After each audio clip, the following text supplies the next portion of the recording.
빨리 오라 급해진 트럼프. 트럼프 어제 급해졌어요? 아 이거 골든 에이지다. 황금 시대다. 황금 시대다.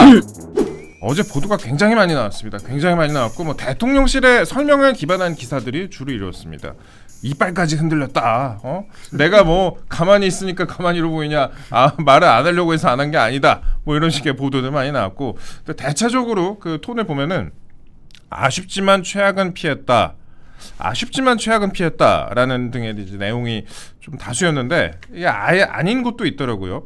아예 손발 걷고 나선 것도 있습니다. 우리 부위원장님께서는 또 미디어 관련된 업종에 계셨고 저랑 뭐 잘 아는 회사에 계시기도 하셨고 그런데 MBC 보도를 보니까 어제 MBC 뉴스데스크 저 아까 얘기도 좀 했었는데 아 이게 제가 말씀드릴게요. K조선 통했다.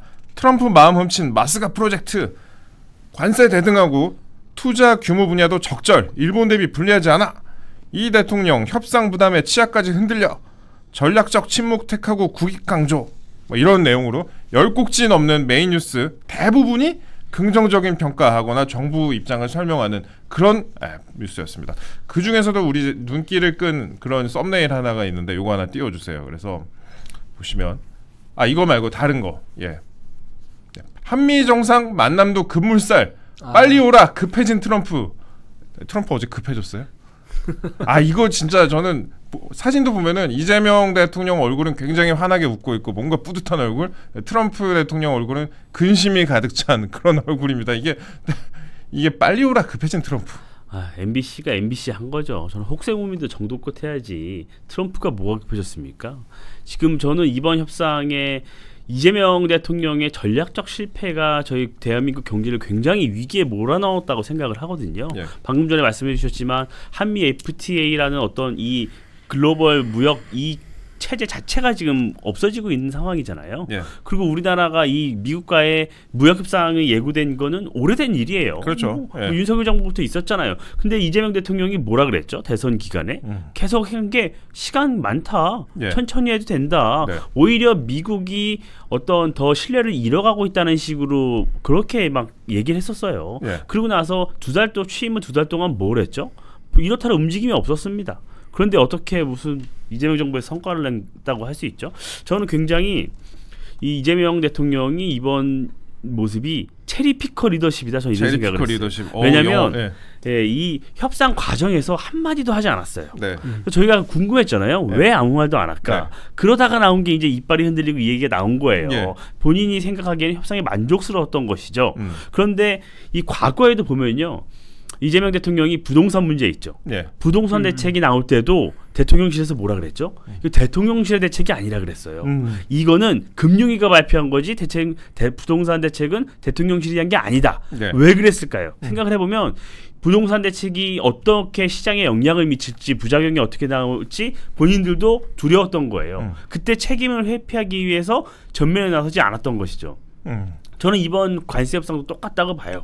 본인이 잘못 입을 댔다가 혹시나 이게 부작용이 생기거나 협상을 제대로 타결하지 못할 경우에는 책임을 회피하기 위해서 최대한 반응을 나누지 않았던 것이죠. 그런데 MBC나 이런 언론에서 이렇게 호평을 해주니까 본인이 직접 나서서 공치사를 하고 있는 거예요. 꿈보다 해몽 같은데 사실 보도 보면은 다시 한번 띄워드릴게요.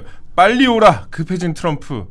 야 이거 우리 대변인님도 미디어 특위 계셨었잖아요. 이게 빨리 오라 급해진 트럼프. 저 옛날에 그게 생각나네. 옛날에 이승엽 선수 일본에 있었을 때 빨리 와 송정아 이랬던 여러분들 잘 모르시겠구나. 스포츠 신문 기사가 있었는데 야 이게 이런 식으로 보도를 한다. 근데 당시에 트럼프 대통령의 그 SNS 트루스 소셜에 우리나라의 협상이 끝난 다음에 올렸던 사진을 저희가 보여드릴게요. 그 사진은 이거 골든 에이지다. 황금 시대다. 황금 시대다. 그 다음에 8월 1일 미국의 엄청난 날이다 이렇게 써놨습니다. 그러니까 이랬으면 빨리 오라 급해진 트럼프. 아니 왜곡도 어느 정도 왜곡을 해야 되는데 너무 심하게 왜곡 편향 보도를 한다라고 좀 지적 안 할 수가 없고요. 그다음에 아까 이제 관세에 대해서 이재명 대통령이 입을 안 댔다고 그랬잖아요. 정말로 보면 이번에 우리나라 최초로 아마 국무회의를 생중계했었을 거예요. 그때가 이재명 대통령 생중계한 게 그때 생중계했을 때 관세 기억자도 안 꺼냈었습니다. 이재명 대표는. 그러니까 본인은 그날 무슨 얘기했습니까? 무슨 산재 얘기만 하고 막 그런 얘기만 했었거든요. 그러니까 관세 얘기 입을 댔다가 혹시나 그러니까 설화가 워낙 많잖아요. 경기도지사 시절에 뭘 했습니까? 정청래 당시 민주당 의원이 이재명 도지사는 말만 열면 논란이다. 그래서 저는 이재명이 싫어요라고 정청래 의원까지 얘기했을 정도예요. 네. 그런 식으로 본인 설화가 많다 보니까 또 여기서 뭐 한마디 했다가 괜히 이제 문제가 될까 싶으니까 말을 아예 안 하는 거야. 그리고 방금 말씀하신 것처럼 부동산 금융 대책위원회 대책 관련돼서 금융위에서 발표를 하니까 대통령실에서 하는 말이 금융위가 어떻게 하는지 잘 지켜보고 있다, 소통하고 있다 이런 식으로 얘기했다 나죠. 오히려 비판이 오니까는 이제 우리가 대통령실과 협의가 있다는 그런 뜻이다라고 또 말을 또 바꿉니다. 네. 자 이런 식으로 이재명 대통령이 하는 거 보면은 북한과 좀 비슷하다 생각됩니다. 이게 북한에서 보면 김정일, 김정은 이런 사람들은 최고 존엄이기 때문에 네. 실수라든가 에러라는 게 존재할 수가 없는 이제 자리에 있는 사람들 그러더라고요. 그래서 지난번에 화폐개혁 했지 않습니까? 네. 북한에서 네. 그때 화폐개혁 실패해서 어떻게 됐습니까? 총살시켰어요. 그 화폐 담당했던 재무상, 그러니까 우리나라 지금 장관이죠. 근데 그 화폐개혁 누가 결국은 최종적으로 인허가를 한 겁니까? 누가 결단을 내린 거예요? 그 장관이 하겠다고 제안을 했겠죠. 그리고 네. 그 최고 지도자인 김정일이 보고 괜찮네라고 해서 본인이 최종 결정한 거예요. 근데 그 경제가 빠그러지니까 그 사람한테 책임을 가지고 공개 처형시켜가지고 민심을 달래는 이런 식의 이제 체리피커 정책 리더십을 펼치고 있단 말이에요. 그래서 지금 그런 게 벌써 임기 초반부터 나오고 있다. 굉장히 앞으로 우리나라 지금 앞으로 있을 향후 많은 정책들에 있어서 이재명 대통령의 눈치 게임 누구한테 맡기고 괜찮으면 쓱 올라타고 아니면 빠지고 이런 게 계속될 것 같아요.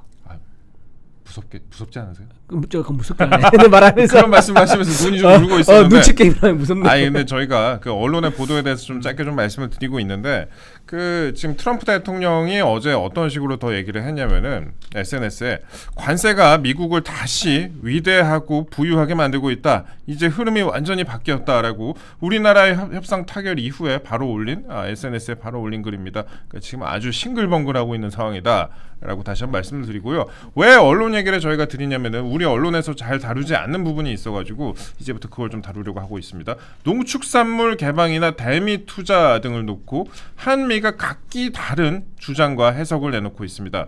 이게 그래요. 누군가 하나는 이제 거짓말을 하거나 뭔가 입장이 제대로 전달되지 않았거나 라고밖에 해석할 수 없는 부분이죠. 일본 언론도 냉철하게 한미 협상을 분석한 그런 보도를 했습니다. 저희가 간단히 좀 다루고 가겠습니다. 저희가 니혼 게이자이 신문의 기사 내용 짧게 좀 설명을 드릴게요. 사진 하나 띄워주세요.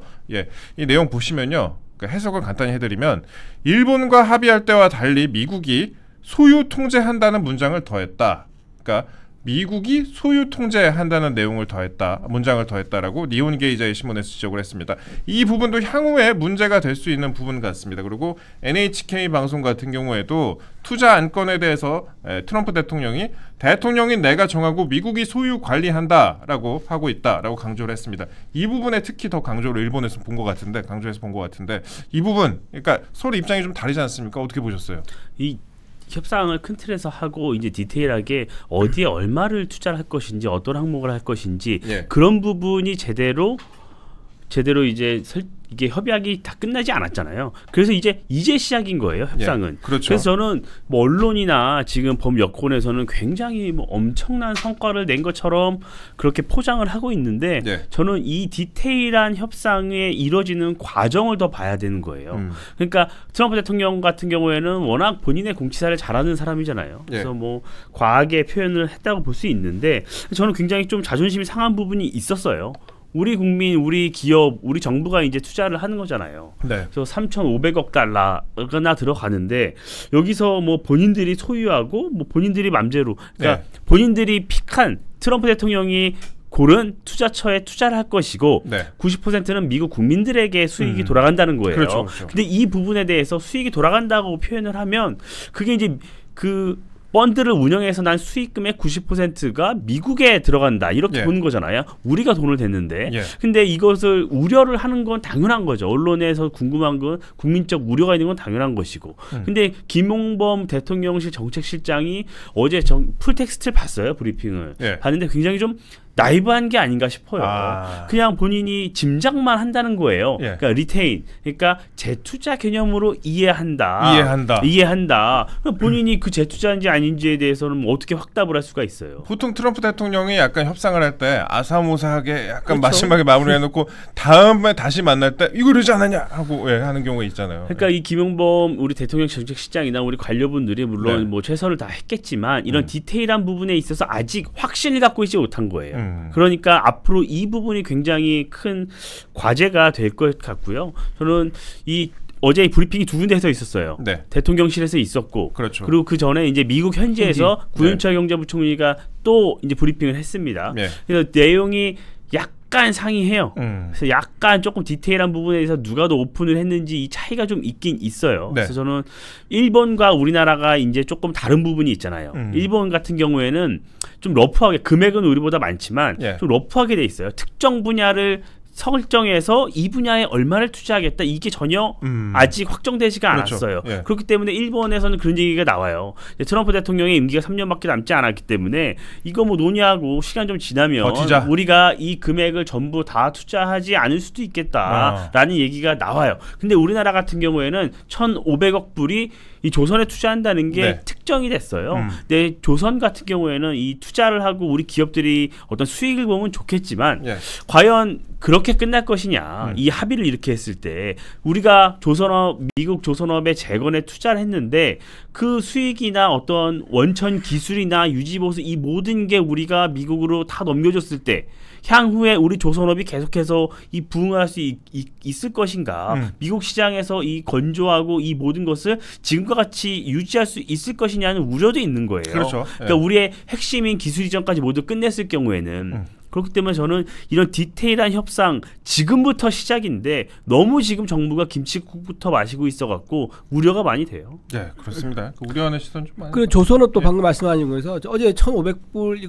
500억 불 얘기 나왔잖아요. 근데 어제 아침에는요 1,000억 불 얘기가 나왔었어요. 그러니까 그 협상은 분명히 했는데 이 금액의 숫자가 다른 거예요. 미국에서 얘기하고 있는 거, 우리가 얘기하고 있는 거. 자, 이런 것도 좀 차이가 있는 게 불안한 거죠. 그리고 지금 4,500억 달러 대미 투자한다고 그랬잖아요. 근데 그게 펀드로 한다는 건데 이 펀드의 내용, 운영 방식 이런 게 전혀 없습니다. 그러니까 트럼프가 자기가 딱 찍어서 여기에 뭐 공장을 지어라. 여기에 자동차 공장, 여기에 반도체 공장, 여기에 조선 공장 이런 식으로 트럼프가 할 수 있다는 식으로 얘기했는데 그렇죠. 우리도 지금 그렇게 인식하고 있는지 알 수가 없습니다. 왜냐하면 실제로 막 그렇게 한다 그러면요, 우리나라에서 그러니까 3,500달러면 400조 원 돈 되는 거거든요. 1년 예산 한 60-70% 되는데 그 예산이 만약 우리나라에서 쓴다고 해보세요.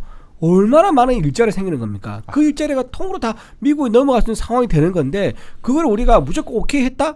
우리는 딴 생각하고 있을 수 있는 거예요, 지금. 이게 나중에 실제로 실현되면서 굉장히 많은 충돌과 갈등을 낳을 수 있는 협상이다. 좀 그렇게 봅니다. 그러니까 이게 우리나라 기업들이 지금도 특히 건설업이나 이런 데 해외 진출을 할 때 무보나 수은 그렇죠. 이런 데서 보증을 해주잖아요. 그렇지. 그래서 그 기금이 있고 거기서 레버리지를 해서 돈을 큰 단위로 이제 보증을 해줘서 우리 기업들이 실제 이제 공사 이 규모보다 큰 공사도 수주를 하고 이렇게 지금 진행이 되는 것이잖아요. 근데 우리나라가 생각하는 거는 그런 식으로만 생각을 하는 거예요. 그러니까 레버리지를 올려서 보증을 하는 대출 총 금액 이 부분이 이 2,000억 불, 여기에 포함된다는 것이에요. 3,500억 불 이제 조선업까지 하면 이렇게만 생각하고 있는 거예요. 그리고 직접 투자는 거의 없을 것이라는 게 이제 우리 측의 설명입니다.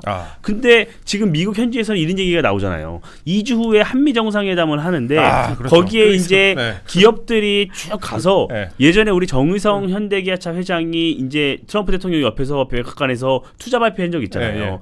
지금 이 한미 정상회담에서 그 그림이 그려질 거예요. 그러니까 마음 급해진 트럼프 빨리 와 이게 아니라 그 MBC 썸네일처럼 빨리 와 마음 급해진 트럼프가 아니라 맞아요. 와서 지금 조금이라도 우리한테 더 유리한 협상으로 가야 되니까 투자 발표회 투자 발표회니까 빨리 와 이런 건데 그러니까 이게 이 직접 투자는 규모는 크지 않을 것이다. 대부분이 보증이다. 대출이다. 이렇게 얘기는 했지만 미국 현지에서는 이미 우리 기업들의 미국 현지 투자에 대한 굉장히 기대를 걸고 있고 이미 확신을 갖고 있단 말이에요. 그러니까 이 현실의 간극이 굉장히 큰 거예요.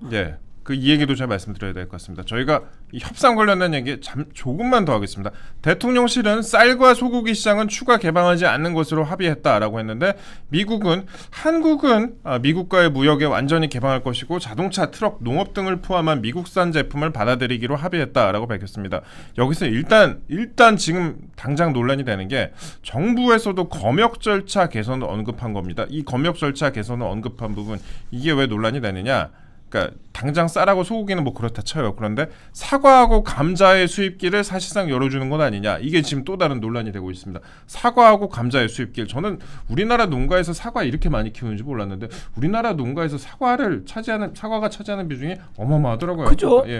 사과 뭐 영주 사과 뭐 청송 하도 사과하면 브랜드가 되게 많아요. 뭐 예. 지역명 담 브랜드가. 근데 거기 다 맛도 있습니다. 그리고 네. 해외에 한번 다녀보시면 아시겠지만 맛이 맞아요. 한국하고 외국하고 비교가 안 됩니다. 예. 우리는 이렇게 달고 육즙도 과즙도 많잖아요. 거기는 부스부스하고 단맛 별로 안 나요. 근데 네. 어쨌든 그게 수출이 잘 안 되니까 미국 농가에서 잉여 농산품이 많으니까 빨리 밀어내야 돼. 그러니까 한국 시장을 지금 얘기하는 거예요. 어제 전국 사과 농가가 정부 세종청사 앞에서 미국산 사과 수입받는데 국민대회를 열기도 했습니다. 예. 그렇죠. 예.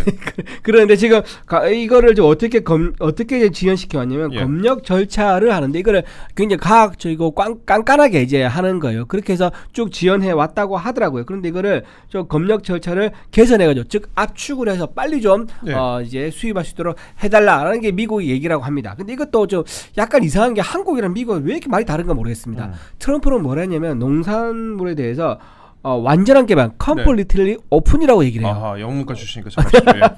예, 컴플리트 오픈 이렇게 말을 했는데 우리나라는 네. 아닙니다. 지금 쌀하고 이제 그 30개월 소는 전혀 아니다라고 했는데 네. 거기에 대해서 미국은 전혀 얘기 안 해요. 그리고 미국이 자신감 있는 이유가 있어요.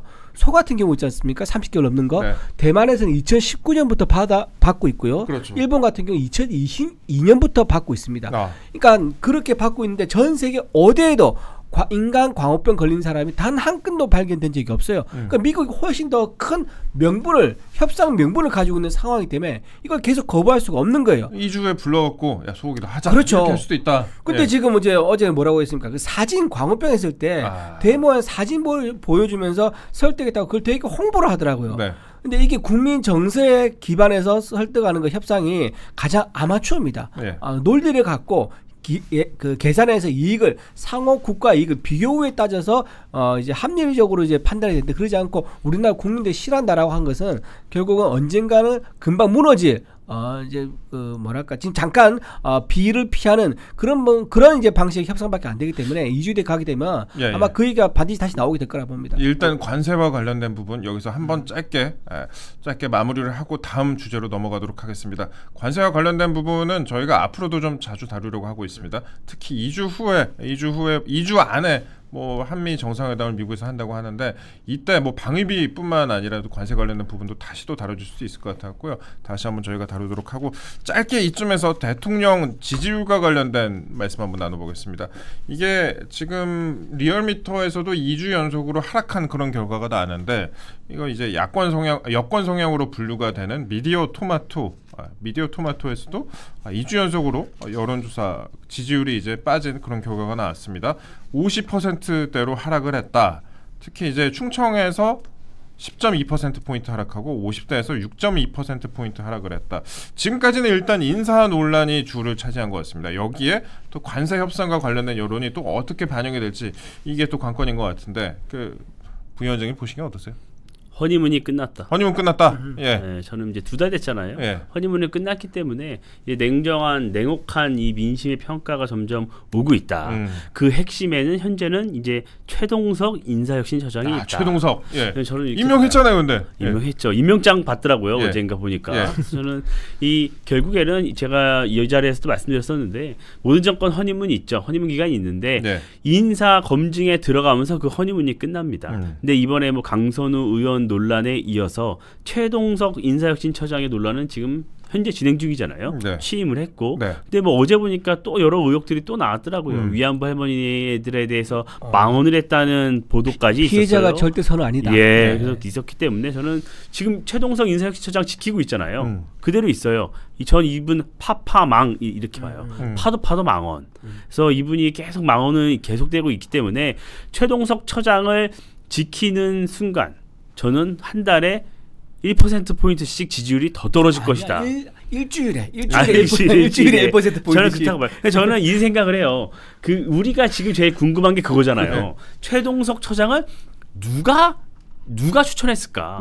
이게 제일 지금 궁금한 대목이에요. 네. 사람들이. 그래서 저는 추천자가 없을 것 같아요. 네. 이재명 대통령이 그치. 저는 이거 한 것 같아요. 왜냐하면 이게 권력 속성이 그래요.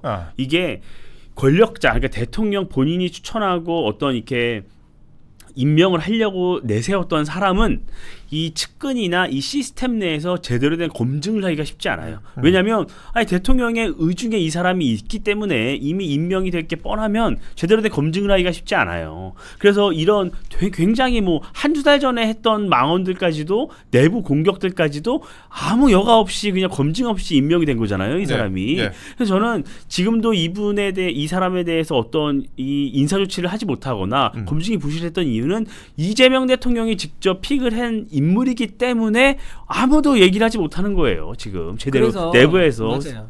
저는 사태에 대한 거리도 못하는 거예요. 그래서. 그렇죠. 그래서 저는 검증도 그래서 부실한 것이고 지금까지 이분 뭐 나가란 소리도 여기저기서 못 하고 있지 않나. 이분 최동석 처장 관련된 이 내용 제가 조금만 더 말씀드리겠습니다. 어제 이제 임명장을 받았습니다. 어제 임명장을 받았는데 지금 최동석 처장 관련된 막말 또 다른 막말이 좀 나오죠. 아까 대변인 말씀하셨죠. 어제 임명장 받은 사진입니다. 예. 70살 되면은 뭐 공직 맞지 않아야 된다, 나가야 된다 이렇게 얘기했는데 본인은 이제 69세라고. 뭐 이제 조금 이따 나갈 건지 모르겠는데 일단 위안부 피해자 이용수 할머니 계시잖아요. 이분이 이제 5년 전에 여러분들 기억하실 겁니다. 윤미향 전 의원이 정의연이 모은 후원금 사용처가 불투명하다라면서 윤미향 민주당 전 의원의 이사장 시절 횡령 의혹을 제기했던 거 기억하실 겁니다. 그랬더니 이 할머니는 뭐 정신이 어떻다고 몰고 막 난리도 아니었잖아요. 그때. 그쵸. 난리도 아니었었는데 그때 이제 이용수 할머니가 전국의 할머니들을 위해 모금된 돈이 어디에 쓰였는지 모르겠다라고 했었는데 최동석 처장이 어떻게 했나 사진 내려주세요. 어떻게 얘기했나? 나는 윤미향을 지지한다 라면서 이용수 할머니를 비판을 했습니다. 그러면서 친일 독재 세력이 문재인 정부를 흠집내려는 X수작의 일환이다. 할머니의 말을 들으면 스스로 그런 행사를 기획하거나 기자회견을 할 수 있는 부분이 아니다. 대부분의 말이 횡설수설에 가깝다. 피해자라고 해서 절대선일 수는 없다. 자신의 감정적인 느낌을 토로하고 있을 뿐이다. 야, 이게 저는 김구라 이후로 이렇게 숨쉬듯이 막말하시는 분은 처음 본 것 같아요. 이거 진짜 숨쉬듯이 막말해요. 근데 이분은 그러니까 조금 이 도를 지나쳤어요. 네. 그러니까 내 편, 우리 편, 내가 감싸려고 하는 사람 이외에는 모두 비판을 합니다. 정말 저는 재밌게 본 게 그 비판의 대상이 대부분 여권 인사예요. 그렇죠. 민주당 인사들을 비판을 했어요. 예. 그러니까 이분이 비판하지 않은 사람이 거의 한 이재명 대통령 정도. 이재명 대통령 빼고 나머지에 대해서는 숨쉬듯 비판하고 있거든요. 이게 비판도 아니고 비난이에요. 왜냐하면 논리 구조가 엉성해요. 인과관계가 없어요. 어떤 근거를 갖고 비판을 해야 되잖아요, 우리가. 근데 이분은 그런 게 없습니다. 그냥 비판하는 거예요. 막말에 가깝죠. 이런 인식 구조로 어떻게 인사혁신처장의 업무를 할지가 저는 굉장히 좀 의문스럽고 저는 그 순간 있죠. 우리 이재명 대통령 국무회의 때 본인이 손 들고 발언을 했잖아요. 그 내용도 보면 그 자리에서 할 수 있는 발언의 수위가 아니에요. 내용이 그냥 정신을 교육해야 된다는 거잖아요. 교육을 강화해야 된다. 그러니까 이분은 본인이 나아갈 때 물러서야 할 때 본인이 발언을 언제 어떻게 해야 하는지에 대해서 명확하게 사리 분별이 되지 않는 것 같아요. 저는 진짜 오늘이라도 빨리 인사조치를 했으면 좋겠습니다. 이분이 했던 막말 중에 저는 제가 했던 거 정신병도 막말한 거 아세요? 우리나라 대한민국의 거대한 정신병원 같다라고 얘기를 한 적이 있습니다. 참. 자, 그러면 거기에 살고 있는 우리 국민들은 뭐죠? 정신병원에 갇혀 있는 환자인가요? 그리고 나 그거 묻고 싶어. 그러면 이재명 대통령은 그 환자에 포함됩니까? 그것도 먹고 싶어.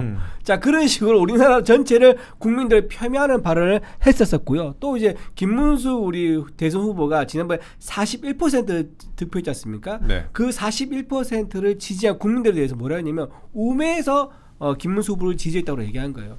그러니까 우리나라 국민 전체가 정신병에 갇혀 있는 환자의 비유를 했었고 김문수 후보를 지지한 사람은 우매한 사람이라고 비난을 하고 이게 정상적인 사람이라 할 수 있는지 그리고 국무회의에서 기껏 손들고 하는 소리가 철학적인 얘기를 또 하는 거예요. 그래서 자기 말대로 하면 민족의 축복이라는 사람이 갑자기 말을 제지할 정도로 그런 우스꽝스러운 이제 상황이 벌어진 거죠. 그런데도 불구하고 지금 임명장을 줬다? 저는 국민들한테 도전이다라고 생각합니다. 그리고 공무원들 우리 지방 공무원 중앙 공무원 다 합하면 100만 명 정도 되거든요. 네. 100만 공무원에 대한 모욕이다. 저는 그렇게 봅니다. 일단 최동석 처장에 대해서 임명장이 좀 수여가 됐고 우리 대변님은 일주일에 1% 하락할 것이다. 일주일에 1%도 좀 너무 적죠. 네. 답답하다. 원래 하루에 1%. 예전 같았으면 이렇게 막말이 많은 인사가 있는 경우에는 이거 바로 지지율에 반영이 되는데 지금 최동석 처장 관련해서 오히려 강선우 전 후보자보다 반영이 좀 늦은 거 아닌가 그런 생각도 듭니다. 근데 한 번 저는 막말한 분은 한 번 사고 친 사람은 금방 또 언젠가 바로 또 사고 친다고 생각하고 있기 때문에 저 오히려 국민의힘이 최동석 처장에 계속 또 집중할 필요가 있겠다라는 좀 생각을 좀 해보고요. 다시 저희가 정상회담 관련된 얘기 좀 해보겠습니다. 정상회담 하려면 원래 진즉 협상전에 했었어야 되는데 이 관세 협상 다 끝나고 회담을 합니다. 이거 선우가 좀 바뀌어도 한참 바뀌었는데 원래 이제 국방비랑 패키지 딜 뭐 한 번에 같이 처리한다 이랬잖아요. 그 국방비 증액 관련해서 방위비 증액 관련해서 근데 이번에 이제 정상회담이 결국에는 방위비 증액으로 가는 거 아니겠냐라는 그런 해석이 많습니다. 특히 이제 2달이 지나서야 당선 축하를 한다. 당선 축하도 굉장히 늦게 지금 얘기를 들었는데 지금 그 4,500억 불에 만족한 미국이 정상회담을 통해서 방위비 증액을 시도하는 것 아니냐라는 그런 관측이 나오는데 그런데 여기까지는 뭐 누구나 관측을 하는 부분이죠. 그런데 딱 이 시기가 뭐 2주 내에 정상회담을 한다고 하니까 지금 8월 1일이니까요. 돌아오면은 딱 광복절 정도 될 것 같습니다. 광복절에 국민 임명식이라고 한다고 하잖아요. 그렇죠. 셀프 대관식이 예정돼 있었죠. 나의 대통령으로 임명한다 뭐 이런 걸 한다고 하는데 그게 이제 광복절 행사에 국민 임명식 정치적인 행사를 하는 것 자체도 논란이 많은데 그러면 그 정치권 일각에서 지금 관측을 하는 게 트럼프와의 회담을 통해서 대통령으로서의 뭔가 아직 완전하지 못했던 그런 정당성이 있다면 그 정당성을 확보하려 할 것이고 돌아와서 광복절 행사를 딱 하고 국민 임명식을 딱 한 후에 그 다음에 사면 지금 조국 사면이 그래서 얘기가 나오는 거 아니냐 사면과 공소 취소에 나서는 것 아니냐 그런 해석이 나옵니다. 그러니까 이 사면 같은 경우에도 지금 조국 전 대표 사면을 좀 띄우고 있잖아요. 여러 개 여권에서 굉장히 조국 사면에 대해서 얘기가 많이 나오고 있는데 조국 사면에 묻어서 본인과 관련된 사건들의 사람들 공소 취소 이런 거 그 사람들 뭐 공소 취소라든지 사면을 하는 거 아니냐 그런 분석이 좀 나옵니다. 어떻게 보세요? 위원장님. 원래 이 국민 임명식이라고 명명을 했는데 이게 7월 17일 재원전 행사랑 같이 할 것이다라고 얘기가 나왔었어요. 당초에는 이 취임 초에는. 근데 그게 슬쩍 미뤄졌더라고요. 8월 15일로. 그러면서 이제 뭐 광화문 광장에서 뭐 굉장히 성대하게 하는 걸로 뭐 국민을 다 초청한다 뭐 이러고 있는데 저는 뭐 이 오히려 지지율에도 악영향을 끼칠 거라고 봐요. 이런 행동 자체가 너무 조금 과하잖아요. 국민들은 이런 거 굉장히 싫어합니다. 그래서 뭐 저는 굉장히 오히려 역풍이 불 것이고 저는 조국 사면 저는 뭐 이 얘기가 나오는 것 자체가 저는 뭐 나쁘지 않다고 봅니다. 그래요? 뭐 조국 이 본질적으로 조국은 사면을 받아서는 안 되는 사람이죠. 범죄 혐의 자체가 뭐 입시비리나 감찰무마 이런 죄질이 워낙 나쁘기 때문에 사면 받을 수는 없겠지만 정치적으로만 접근을 한다면 이 여권 내에서 자꾸 조국 얘기가 나오는 건 여권 내 차기 지도자가 없다는 방증이기도 해요. 차기 지도자가 없기 때문에 조국을 계속 더 키우고 싶은 것이고 그러니까 친명에서는 반대하잖아요. 그 이재명 대통령과 가까운 쪽에서는 왜 대통령 임기 초인데 부담을 주느냐. 지금 이 사면했을 때 국민적 시각에서 이게 괜찮겠느냐. 반대를 하고 목소리가 있어요. 이 조국 사면의 이슈는 여권 내 갈등을 양산할 수 있는 이슈이기 때문에 저는 뭐 여권 내에서 계속 그렇게 오히려 낫다. 오히려 뭐 본인들이 감론을 박 하는 것이고 뭐 본인의 어떤 징검다리로 조국을 사면한다? 저는 과연 그러면 이 법치를 바로 세운다고 본인도 할 수 있겠습니까? 저는 민주당 이재명 대통령이 지지율이 하락하는 원인 중에 하나가 사법 리스크로 불안전하게 출발을 했잖아요. 네. 민주당이 지금 어떻게 하고 있죠? 온갖 특위를 만들어 갖고 자신들의 범죄 혐의 가리기는데 집중하고 있잖아요. 그 행동을 하는 이유는 이제 이재명 대통령 다음 임기가 끝났을 때 방어막을 치지 못할 수 있기 때문에 지금 말씀하신 대로 다 공소 취소시키거나 이 법적 문제를 해소하려고 하는 거예요. 그러니까 저는 민주당의 이런 행동들이 다 지지율에 영향을 미치고 있는 것이거든요. 그래서 이재명 대통령도 이 조국 문제에 대해서 결단이 쉽지가 않을 것이다. 그래서 저는 이 셀프로 공소 취소하는 이 문제는 네. 굉장히 어려워요. 아직 왜냐하면 또 검찰 내부가 아직 민주당이 원하는 대로 구성이 되지 않았어요. 여러 문제가 있고 그래서 저는 결국에는 민주당이 원래 예전에 입법을 하려고 그랬잖아요. 예. 공직선거법 개정해 갖고 아예 면소가 되는 이런 식으로 접근했었잖아요. 그렇죠. 그래서 지금 중단된 상태인데 저는 어느 순간 이거 할 겁니다. 민주당. 어떤 방식으로든 간에. 어떤 방식이든 할 거예요. 예. 그래서 저는 이 법 개정 쪽으로 해서 이 문제들을 이재명 대통령의 사법 리스크를 해소하려고 민주당이 나설 거예요. 국가 배드캅 역할을 계속 할 겁니다. 조국 교수가 보시기엔 어떻습니까?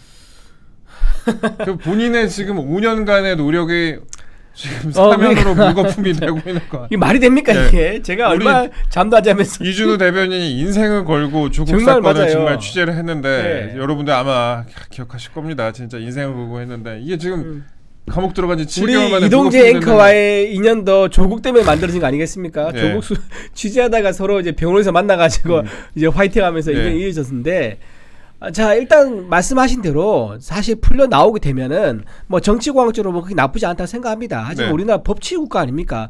죄를 지면 거기에 대한 합당한 죄에 대한 이제 처벌을 받고 대가를 충분히 치르고 나와야죠. 2년형을 받았는데 7개월밖에 지금 안 있었습니다.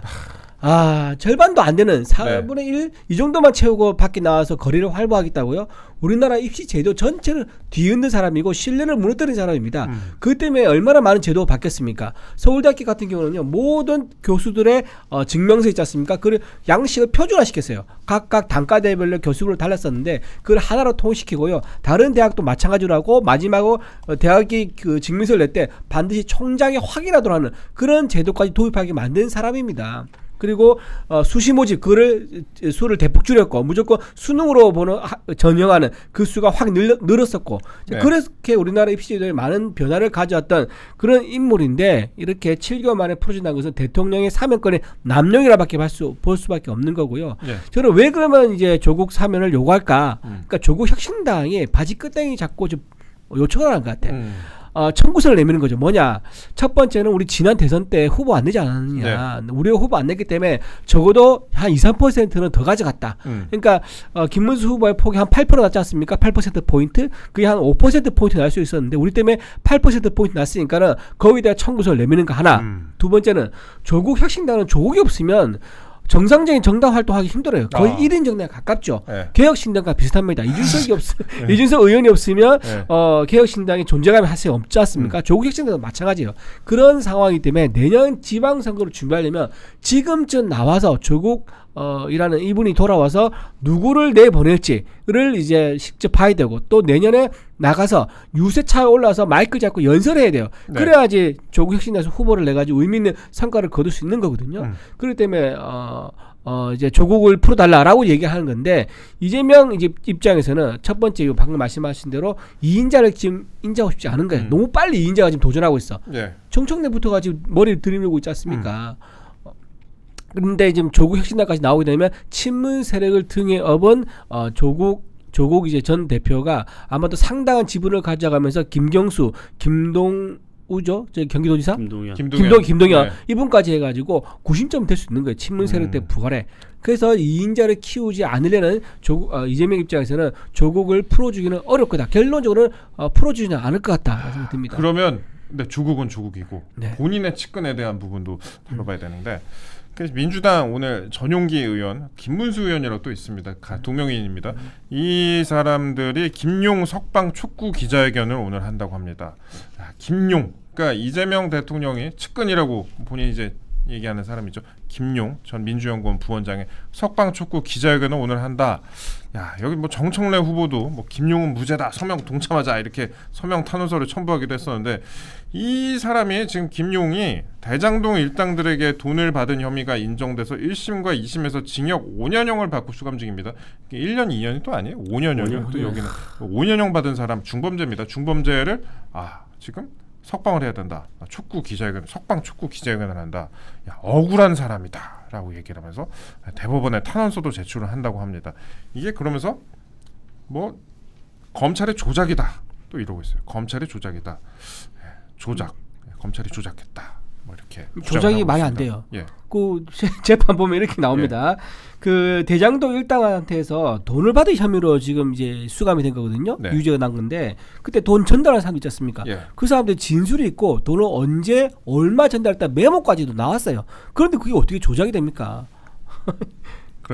예, 그러니까 왜 근데 그런 얘기하면서 눈을 울고 계세요? 아니 너무 어이가 없어가지고. 네. 그리고 휴대전화 뭐 일정표를 뭐 사진 찍어가지고 이제 그때 김용이 그 자리에 없었다 뭐 이런 것도 얘기를 했다 그러는데, 네. 그것도 이제 인정이 안 돼요. 왜냐하면 휴대전화 그 자체를 내면 그 증거로 인용이 될 건데 휴대전화 화면에 띄고 사진을 찍은 걸 낸 거예요. 그러니까, 네. 이게 조작 가능성이 있다라고 해서 인정도 되지 않았었죠. 그리고 구글 타임라인도 오류가 있다 해가지고 그것도, 네. 인정되지 않았었습니다. 대북송금 사건과 관련해서도 검찰의 조작이다 또 이렇게 얘기를 하고 있습니다. 대북송금 사건 관련해서도 이화영 전 부지사가 징역 7년 8월이 확정이 됐잖아요. 근데 이 사건 관련해서도 조작이다 이렇게 얘기하면서 김성태 전 쌍방울 회장 쪽을 회유를 하고 있는 듯한 그런 모습을 보이고 있습니다. 민주당의 이런 행태의 본질은 이재명 대통령 지키기잖아요.